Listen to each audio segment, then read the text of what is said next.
মুহাম্মদুর রাসূলুল্লাহ সাল্লাল্লাহু আলাইহি ওয়াসাল্লাম এবং তার সঙ্গী যারা ছিলেন সাহাবায়ে কেরাম, তাদের সকলের নীতি ছিল কাফেরদের ব্যাপারে বড় শক্ত, আর মুসলমানের ভিতরে একে পরস্পরের সদয়। আশিদ্দাউ আলাল কুফার ওয়া রুহামাউ বাইনাহুম, নিজেরা মিল, আর কাফেরের সঙ্গে হলো শক্ত, আর নিজেদের সঙ্গে হলো নরম আচরণ। এটাই ছিল সাহাবায়ে কেরাম এবং নবীজি সাল্লাল্লাহু আলাইহি ওয়াসাল্লামের আচরণ। তাহলে বোঝা গেল আমাদের শত্রুকে, আমাদের মিত্রকে এই আয়াতের মধ্যে একটু ইঙ্গিত দিয়েছেন।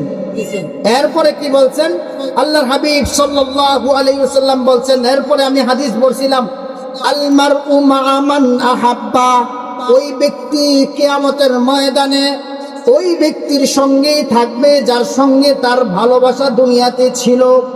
দুনিয়ার মধ্যে আমার ভালোবাসা যদি কোনো ভালোর সঙ্গে থাকে, হাসরের ময়দানে আমার তার সঙ্গে হাসর হবে।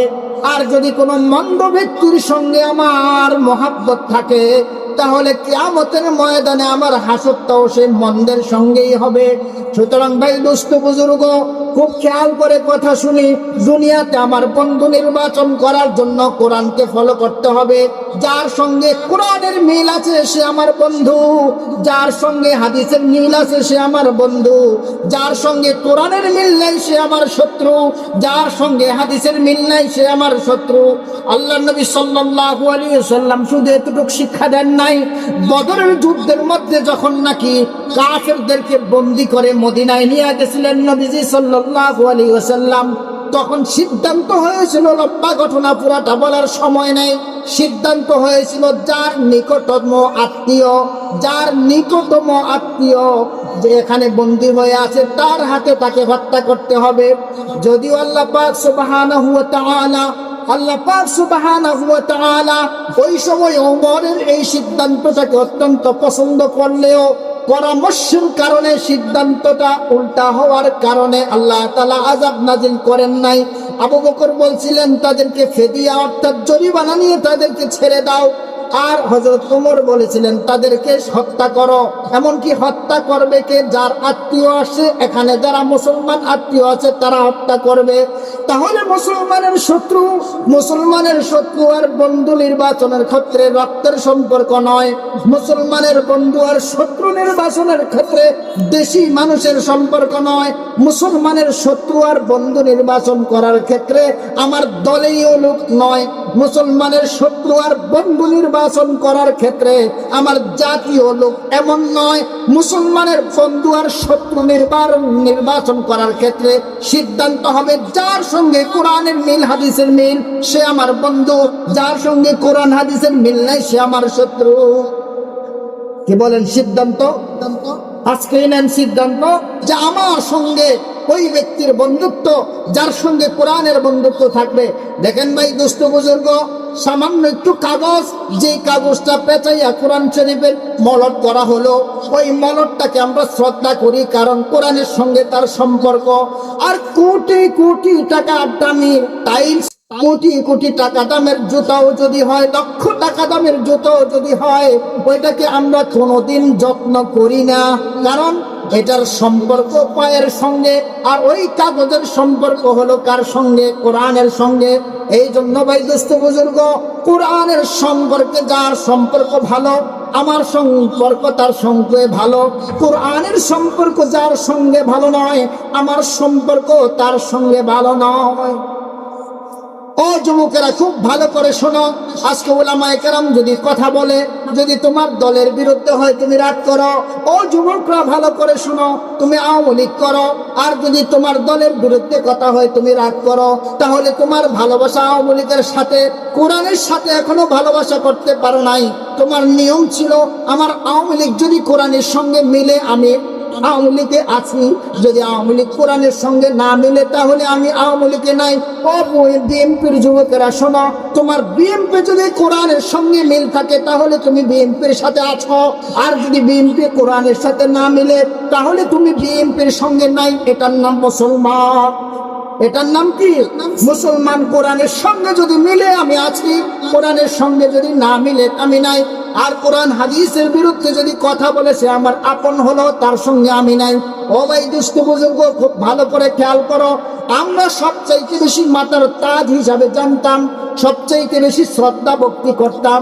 আমাদের তাবলীগের একজন মুরব্বী, ওনাকে আমরা সবচাইতে বেশি ভক্তি করতাম, শ্রদ্ধা করতাম, মাওলানা সাহেব সাহেব। কিন্তু কোরআন হাদিসের বিরুদ্ধে যখন ওনার অবস্থান গেছে, আমরা স্পষ্ট জানিয়ে দিয়েছি, যতদিন কোরআনের সঙ্গে তোমার খাতির ছিল আমাদের সঙ্গে ভালোবাসা ছিল, কোরআনের সঙ্গে যখন তোমার ভালোবাসার বিঘ্ন ঘটেছে আমাদের সঙ্গে তোমাদের ভালোবাসা, তোমার ভালোবাসা আমাদের সঙ্গে আজকে থেকে আমরা বিচ্ছিন্ন করে দিলাম। সুতরাং আমাদের সিদ্ধান্ত হবে, কোরআনকে যে ভালোবাসবে আমরা তাকে ভালোবাসি, কোরআনকে যে ভালোবাসে না আমরা তাকে ভালোবাসবো। সোজা সাপটা জবাব। কারণ আমি যখন কবরে যাব আমাকে কোনো দলীয় নীতির উপর দাফন করা হবে না, কোনো গ্রামের নিয়মের উপর দাফন করা হবে না, কোনো জাতীয়বাদের উপর দাফন করা হবে না, ধর্ম নিরপেক্ষবাদের উপর দাফন করা হবে না। আমাকে দাফন করা হবে আল্লাহ এবং আল্লাহর রসুলের নামের উপর। সুতরাং আল্লাহ এবং আল্লাহর রসুলের কথা যদি ইমাম সাহেবের সাথে যদি মিলে, ইমাম সাহেবকে মানি, আল্লাহ আল্লাহ রসুলের সাথে যদি ওলামায়ে কেরামের কথা মিলে, ওলামায়ে কেরামের কথা মানি, আল্লাহ আল্লাহ রসুলের কথার সাথে যদি আমার দলের কথা মিলে, আমি দলকে মানি। যদি আল্লাহ আল্লাহ রসুলের সাথে আমার একবার কথারও বেমিল থাকে আমি তাকে মানি না। হ্যাঁ, বাবা হিসাবে মানি, মা হিসাবে মানি। কেন? বাবা মা যদি কাফেরও হয় তাদেরকে শ্রদ্ধা করতে হবে, সেটা অন্য বিষয়। কিন্তু তারা যদি কাফের হয় তাদের নীতি আর আদর্শ আমাকে মানা চলবে। বাবা মার আদর্শ ততক্ষণ পর্যন্ত মানবো যতক্ষণ বাবা মার আদেশ নিষেধ আদর্শ কোরআন হাদিস মোতাবেক হয়। আমার বাবা যদি কয় ব্যবসা করো, ব্যবসার সময় যখন নাকি নামাজের ওয়াক্ত হলো, নামাজ বাদ দাও, এখন কাস্টমার আসছে, তুমি কাস্টমারকে হ্যান্ডেল করো, তখন বাবার কথা শোনা যাবে না।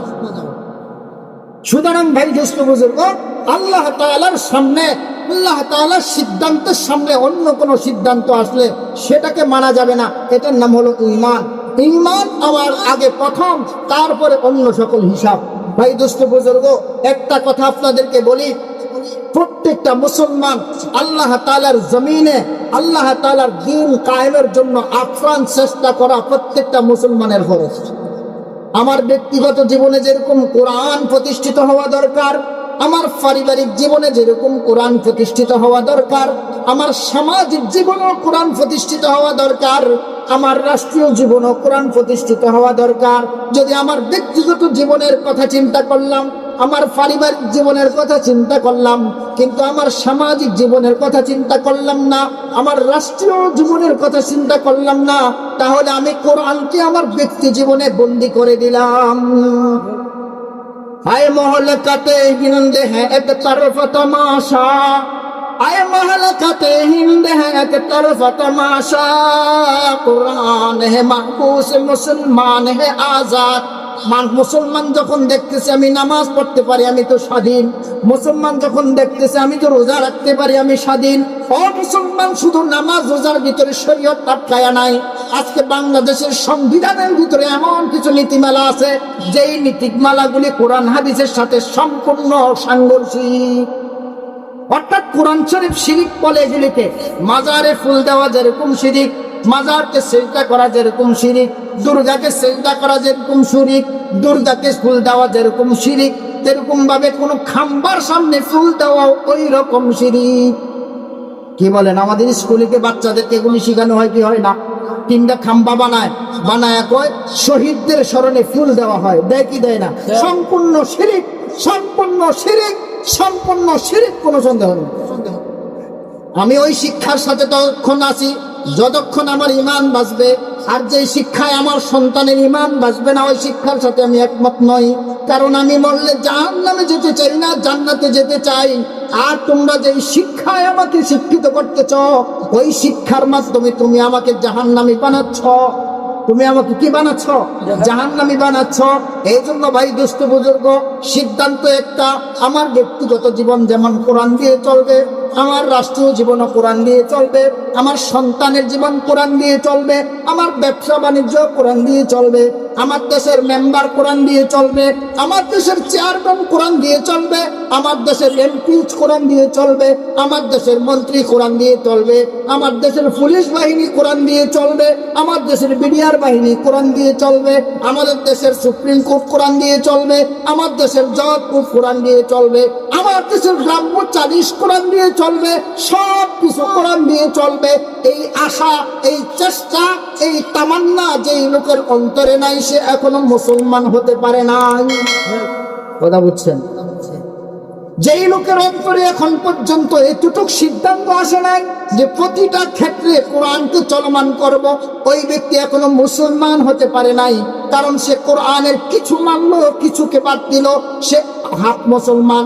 আর ইমানের ভিতরে কোনো হাফ নাই, ইমানের ভিতরে কোনো কি নাই, অর্ধেক নাই, যে কোরআনের কিছু মানবো আর কিছু মানবো না, আমি মুসলমান হয়ে যাব, হতে পারে না। যাই হোক ভাই, দুস্থ বুজুর্গ, একটা হাদিস আপনাকে শোনাই। আল্লাহ নবী সাল্লাল্লাহু আলাইহি সাল্লাম বলেছেন, আখিরি জামানায় মুসলমানের সাথে অগ্নিফুযুকদের একটা যুদ্ধ হবে, যেই যুদ্ধটার নাম বলা হয় বর্তমান ওলামায়ে কেরাম বলে গুজওয়াতুল হিন্দ। গুজওয়াতুল হিন্দ, এই গুজওয়াতুল হিন্দের সূচনা বাংলাদেশে কিছু কিছু শুরু হয়েছে। গত কিছুদিন আগেও, 2-1 বছর আগে মসজিদের আযান বন্ধ করে দিয়েছে হিন্দুরা, এসে বলে যে আমাদের পূজার ভিতরে গান চলে, যদি এখন আজান দাও আমাদের গানের ডিস্টার্ব হবে। এমন ঘটনা বাংলার জমিনে ঘটেছে। শুধু তাই নয়, কিছুদিন আগে আপনারা সকলে জানেন, প্রকাশ্যে একজন মুসলমান আইনজীবীকে সকলের সামনে জবাই করে হত্যা করেছে। তার মানে তারা বুঝাইতে চাইতেছে আমরা তোমাদের সঙ্গে শত্রু, তোমরা যতই মনে করো তোমরা আমাদের সাথে বন্ধুত্ব, আসলে আমরা বন্ধু নয়, আমরা হলাম জাতিগত মালাউন, জাতিগত মুসলমানের শত্রু। নবীজি বলেছে হিন্দুরা শত্রু, আর আমরা মনে করি আমরা ভাই ভাই মুসলমান। আমরা কিছুদিন আগেও তাদের সাথে এতটা আন্তরিকতা দেখাইছি, তাদের মন্দিরগুলি যেন কেউ না ভাঙে আমরা যে পাহারা দিছি। কি দিছে না ওলামায়ে কেরাম, মাদ্রাসার ছাত্ররা, এলাকার মুসলমানরা গিয়ে তাদের মন্দিরগুলি পাহারা দিছে। তার বিনিময়ে তারা কি দিল, কি বলেন? এবং তারা নিজেরা নিজের মন্দিরে হামলা করে উস্কানি দিচ্ছে, একটা মারামারি বাঁধাইবার জন্য চেষ্টা করতেছে। ও মুসলমান, তৈরি থাকো, নবীজি যেটা বলে সেটা সত্য হবে। আখিরি জামানার মধ্যে গুজওয়াতুল হিন্দ নামে হিন্দুদের সাথে মুসলমানের একটা যুদ্ধ হবে, যে যুদ্ধের মধ্যে 3 ভাগ মুসলমানরা 3 ভাগে বিভক্ত হবে। 1 ভাগ মুসলমান শহীদ হয়ে যাবে, আরেক ভাগ মুসলমান যুদ্ধে বিজয় হবে, আরেক ভাগ মুসলমান সরাসরি হিন্দুদের দালালি করবে। এখন কোন দলের দালালি করতে গিয়ে যদি তুমি কোন দলকে ভালোবাসো, এই জন্য তুমি হিন্দুকে ভালোবাসবা, তোমার এই সমস্ত রাজনীতিকে তোমার এই সমস্ত রাজনীতিকে, যে রাজনীতির কারণে তোমার হিন্দুর প্রতি ভালোবাসা প্রকাশ পায়, যে রাজনীতির কারণে নবীজির হাদিসের বিরুদ্ধে তুমি অবস্থান নাও, আমি আশার মানি গুল্লি মারি সমস্ত রাজনীতিকে, ভিসা মারি সমস্ত রাজনীতির খবর। কেমন মুসলমানের ঘরে জন্ম নিয়েছো তুমি? তুমি মুসলমান হয়েও হিন্দুদের দালালি করো। নবীজি বলেছে তোমার প্রত্যেকটা নীতি হবে মুসলমানের সঙ্গে মিল। আর তুমি এখন কোন রাজনৈতিক দালালি করতে গিয়ে তুমি হিন্দুদের সাথে মিলো, কখনো তুমি ইসকনের সাথে মিলো, কখনো বা তুমি মন্দিরের সাথে মিলো, কখনো বা তুমি হিন্দু সাজাও, কখনো বিভিন্ন আঙ্গেলের সাইডা। তুমি নিজেকে কিসের পরিচয় দিচ্ছ? ও বাবা মুসলমান, ইসলামের দরজা অনেক বড়, তোমাকে আহ্বান করছি, সব কিছু ছাড়ো, আল্লাহর নবীর তরিকা ধরো। সব কিছু ছাড়ো, আল্লাহর নবীর তরিকা ধরো। কি বলেন, কথা ঠিক না বেঠিক? ও ভাই দোস্ত বুজুর্গ, মুক্তি যেরকম হারাম, ছবি যেরকম হারাম, শেখ মুজিবের মুক্তিও হারাম, শেখ মুজিবের ছবিও হারাম, জিয়াউর রহমানের ছবিও হারাম, জিয়াউর রহমানের মুক্তিও হারাম। কি বলেন, সোজা কথা না? তুমি যদি এই দল করো আর ওই দলের মূর্তি যদি তুমি ঘরে টানায় রাখো, তুমি যেই দল করো ওই দলের ছবি যদি তুমি ঘরে টানায় রাখো, তাহলে তুমি কি করলা? ওই ঘরটার ভিতরে যদি তুমি মারা যাও, তাহলে তোমার রূহটা রহমতের ফেরেশতা নিবে না, জাহান্নামের ফেরেশতা তোমার রূহ কবজ করবে। এবার মন চাইলে তুমি তোমার নেতার ছবি লটকায় রাখো মাথার কাছে, কোনো আপত্তি নেই, কিন্তু এই কথা মনে রাখবা, তোমার রূহ নিবে জাহান্নামের ফেরেশতা, জান্নাতের ফেরেশতা, রহমতের ফেরেশতা তোমার রূহ নিবে না। এই জন্য ভাই দুষ্ট বুজুর্গ, একটা মেসেজ আপনাদেরকে দিতে চাই, আমাদের জীবনের সিদ্ধান্ত একটাই, কোরআনের সঙ্গে মিল থাকলে আমি তার সঙ্গে আছি, কোরআনের সঙ্গে মিল না থাকলে তার সঙ্গে নাই। সোজা সাপটা সিদ্ধান্ত। আল্লাহ তাআলা আমাদের সকলকে এই সিদ্ধান্তের উপর অটল অবিচল থাকার তৌফিক নসিব করে। ওয়া আখিরু দাওয়ানা আলহামদুলিল্লাহি রাব্বিল আলামিন।